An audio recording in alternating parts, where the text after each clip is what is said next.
You're listening to Historical Perspectives with Mr. Mault. Learn about life by looking at our history. Teachers, for more information about historical perspectives, search Mr. Mault's Marketplace on Teachers Pay Teachers or at mrmaltmarketplace.com. Happy learning!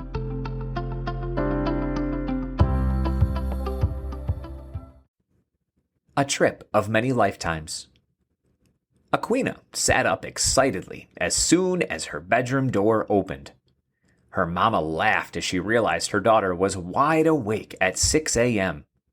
Today was a big day. Not only would it be Aquina's first time on an airplane, but it would be her first visit to the land of her ancestors.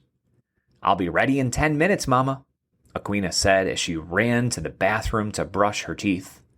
Mama started to make her bed when Aquina came right back into the room with toothpaste on her chin. "Brush a little longer, my excited, precious child." About 3 hours later, Aquina, her mama, and her grandfather were on a plane in the sky. Aquina held her special quahog shell against the plane's window, as if the shell could see too. That seashell was very special to her. Generations of women in her family handed it down to every first daughter. Some great-great-great-grandmother, no one could remember how many greats it actually was a member of the Wampanoag Nation in the 1600s. That ancestor survived a great sickness as a little girl, and later married a white man who settled far west of her homeland. According to the stories, collecting shells was an important part of her childhood. For a school project, Aquina had studied the Wampanoag people in the 1600s.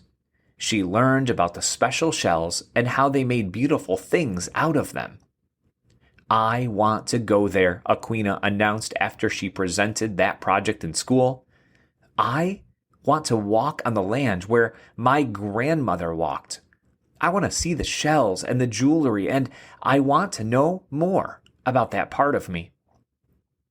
That was 2 years ago now. From that day on, her mama and grandfather researched, saved, and planned.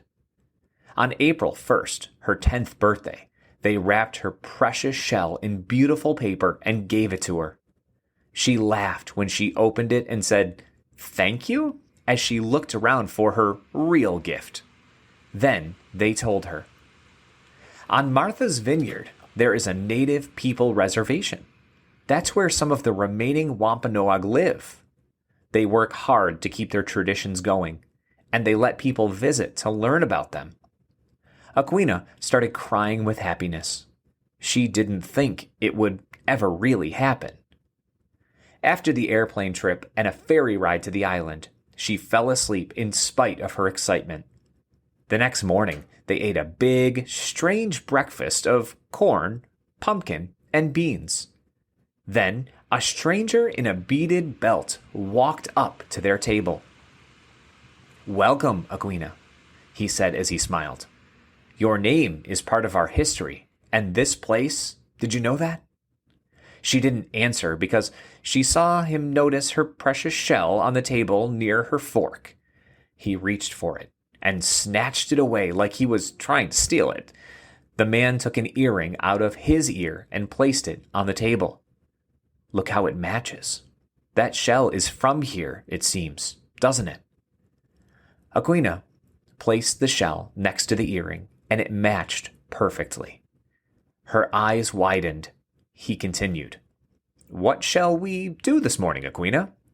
Shall we make your shell into something beautiful together?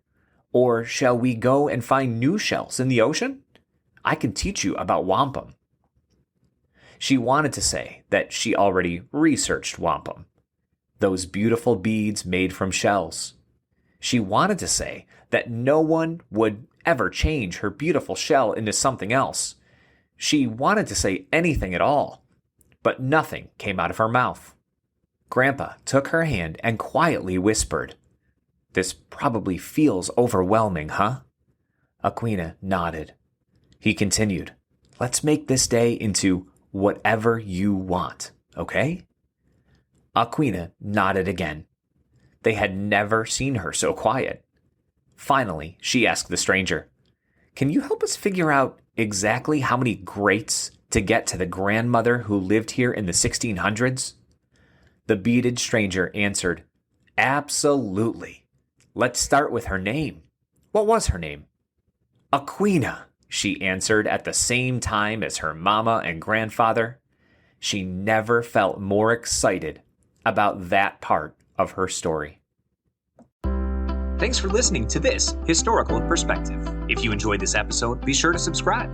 Also, search for Historical Perspectives on Teachers Pay Teachers to learn more about other topics, such as the Golden Gate Bridge, Henry Ford, schools in the early 1900s, and so much more. Happy learning!